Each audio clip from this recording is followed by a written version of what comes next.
that are affected by poison ivy. Dogs and cats and birds and everything else can eat it, they can.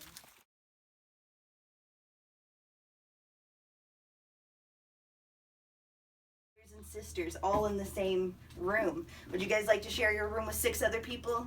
I know I don't. But the farm, they can be kind of pokey, but the cotton part is really soft. Let's see if I can find that other. Here we go. So this is what it looks like before. That's another thing you can do at camp if you're ever really bored. You can scoop underneath the cone, and if you, oh look, there's one in this. Holes became the same as the eclipse. What kind of bird is this? There. Right there. Some kind of wasp. Right. It went right in the antline hole. Yeah. Oh, I bet it's a cicada killer. Oh. We have cicada killer wasps out here, and they make their Sit and watch. You can see them trying to. Oh, look. That one's doing it. Oh.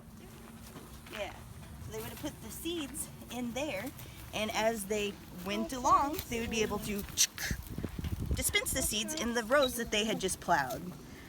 Right now it looks like we've got a spider and a grasshopper.